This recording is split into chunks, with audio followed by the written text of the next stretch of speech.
Yang saya hormati seluruh pimpinan Tasik Makassar, ada seluruh pembantu rektor, ada seluruh Bapak Ibu dekan dan para pembantu dekan, serta pimpinan yang lain yang saya tidak bisa sebut satu persatu. Yang saya cintai, anak-anakku selaku pengurus kelembagaan atau penggerak penggerak kelompok mahasiswa. Tentu saja kita sangat apresiasi, sangat menghargai aspirasi-aspirasi yang disampaikan.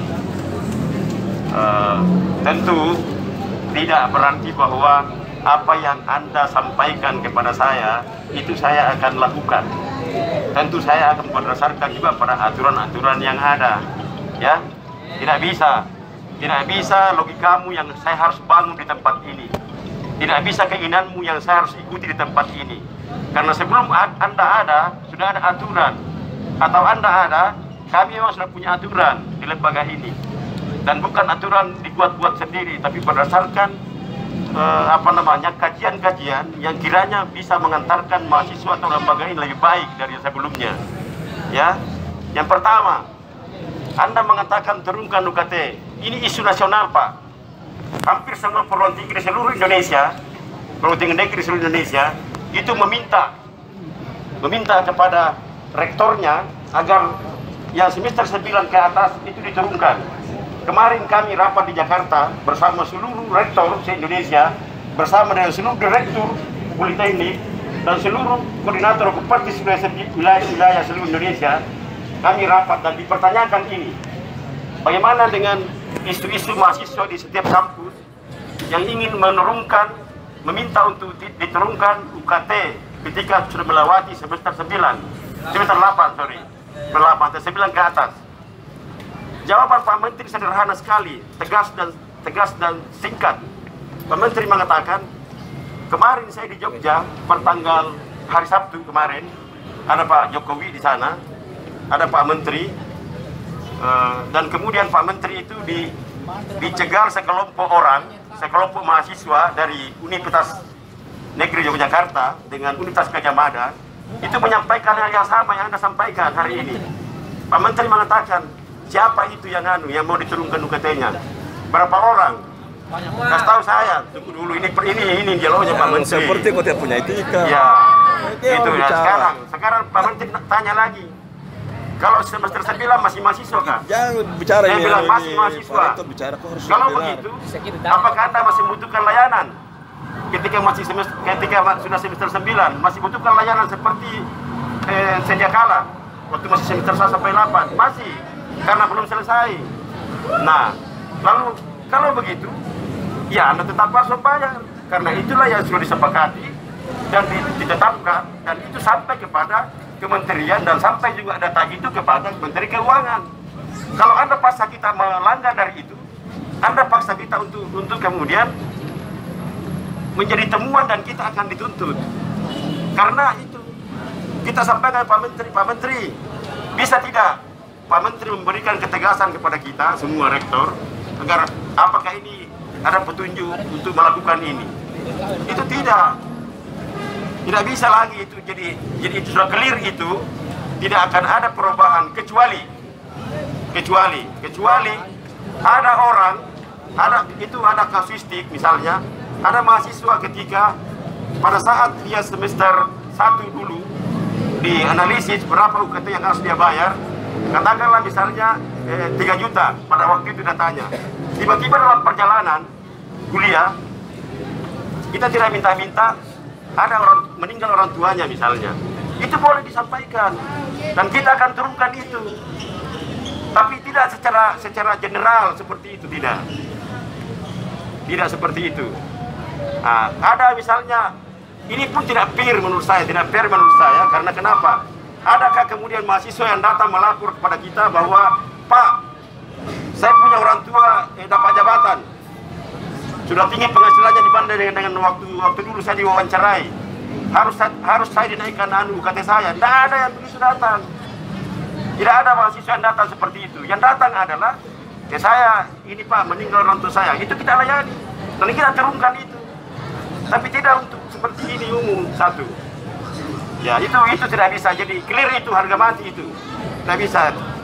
Kita tidak akan memberi ruang Anda untuk itu. Yang kedua, kalau Anda lakukan ini, berarti Anda itu akan mencoba memperlama studi Anda di kampus ini. Anda tahu, bukan UKT-mu yang dipakai untuk mengelola ini lembaga ini, bukan. Anda itu disubsidi. Bahkan kalau masih Anda dalam semester 9, 10, seterusnya, berarti Anda disubsidi terus oleh pemerintah. Anda membebani terus pemerintah. Harusnya Anda selesai. Pertanyaannya mungkin Anda mengatakan, Anda boleh bertanya misalnya, andai kata tidak ada orang yang selesai 8 tahun. Ada. Berarti bisa selesai. Anda sendiri yang tidak bisa melakukan itu. Itu satu.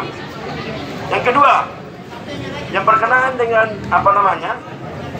UKT 0. UKT 0 kemudian ketika semester 9 dan bidik misi ketika sudah dicabut bidik misinya karena sudah selesai waktunya, tidak selesai, itu kita mengambil kebijakan. Kebijakan ini kebijakan yang mengedukasi, kebijakan yang mendidik kemudian semua. Pesannya itu adalah agar Anda semua mahasiswa di UNM ini memanfaatkan waktu semaksimal mungkin. Tidak hanya sekedar mempersoalkan hal-hal yang tidak penting Anda persoalkan. Belajar dengan baik sehingga selesai 8 tahun. 8 semester, selesai 4 tahun atau 8 semester. Nah, kalau kita beri ruang, misalnya UKT 0 tetap 0, dia akan selalu sudah diberi kesempatan tidak membayar selama 8 semester, maka dia akan mengatakan logikanya, ya, biar misalnya lama-lama karena saya tidak bayar tunjangan SPP.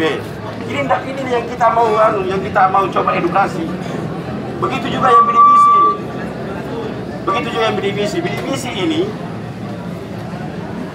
sebenarnya syarat utama bidik misi itu adalah miskin dan memiliki kemampuan prestasi akademik yang mumpuni. Kalau Anda tidak selesai 8 tahun, berarti Anda tidak layak mendapat bidik misi. Boleh 4 semester, berarti Anda tidak layak dapat bidik misi. Artinya apa? Kalau saya mau berkelakar ini, lebih baik kembalikan semua uang yang telah pernah dipakai di bidik misi itu. Karena kalau tidak bisa selesai, ternyata kamu tidak memiliki persyaratan cerdas. Anda tidak cerdas berarti tidak boleh dapat bidik misi. Mestinya semua bidik misi itu selesai 8 tahun. Dan 4 tahun, selesai 4 semester. Selesai 4 semester. Selesai 4 semester atau 4 tahun. Artinya, ini yang kita edukasi. Kenapa Anda tidak selesai 8 semester? Sementara yang lain selesai. Berarti kamu tidak layak dapat bidik misi selama ini. Yang ada itu hanyalah kamu miskin tapi tidak cerdas, tidak boleh. Bidik misi ini hadir untuk memberi layanan kepada anak bangsa ini yang memiliki kemampuan akademik yang bagus, tetapi secara ekonomi tidak sanggup. Itulah yang dibiayai oleh pemerintah. Ini yang berarti tidak benar itu ketika Anda tidak selesai 8 semester. Oleh karena itu, ketika tidak selesai 8 semester, maka kita berikan edukasi di situ agar jangan sampai menjadi turun-temurun anak bidik misi ini kemudian melebihi 8 semester baru selesai. Jadi kita katakan bayar 1 juta, biar itu pun tidak. Kalau saya diskusikan ini kebijakan kepada orang tua itu bersetuju. Karena ini tujuannya adalah untuk memberikan pemikiran kepada anak-anak mahasiswa yang mulai orang tua yang tidak sanggup memberi arahan, kita anak yang membuat kebijakan untuk mengarahkan itu. Mengarahkan mahasiswa agar mahasiswa itu menggunakan waktu semaksimal mungkin, seefisien mungkin sehingga selesai. Karena orang tua juga ini sudah mengharapkan Anda sarjana, Anda bisa bekerja. Masyarakat mengharapkan Anda bisa menjadi bagian yang bisa memberikan kontribusi kepada pembangunan ini, tapi Anda selalu berlama-lama di kampus. Nah, kalau dibuat begitu, pasti itu logikanya bahwa akan bertahan lama. Itulah sebabnya kita melakukan itu. Tidak ada maksud lain, bukan karena kita mencari uang, bukan. Tidak ada maksud lain. Maksudnya itu betul-betul dan aku semua yang saya cintai, saya hormati, bahwa maksudnya adalah untuk kamu semua. Yang perlu kamu tuntut kita sebenarnya, seandainya kita ini bekerja tidak membawa universitas ini menjadi akreditasi A. Sekarang ini sudah tidak kerja keras, sehingga A, di prodi juga sudah mulai A, dan seterusnya. Itu kan gambaran kewibawaan lembaga, kewibawaan juga kepada mahasiswanya. Bukan hal seperti ini yang mau disoal. Saya berharap pada seluruh dekan kenali semua ini mahasiswa dan saya berharap selesai di fakultas yang beginian. Tidak sampai di universitas. Maksud saya, pemahaman saya sudah sampaikan kepada semua dekan bahwa begini adanya. Kebijakan yang kita ambil kebijakan bersama karena itu. Oleh karena itu, dekan ini semua harus mengenali semua mahasiswa yang ada masing-masing, lalu kemudian beri pemahaman, panggil untuk beri pemahaman. Saya jangan di sini terus. Jangan di sini terus. Saya sudah sampaikan dekan tadi sudah difoto-foto semua, hanya anak-anak semua sudah difoto-foto. Dekannya sudah mengenali semua, sudah dikenali semua itu, sudah ada semua fotonya di sini yang ada sekarang. Dan tentu selanjutnya tetap akan seperti itu karena kita harus beri pemahaman begitu deh. Saya mohon maaf, saya selalu ingin sekali membantu semua kita, tapi kalau yang seperti yang saya lakukan berarti kan saya tidak mengantarkan lembaga yang lebih baik.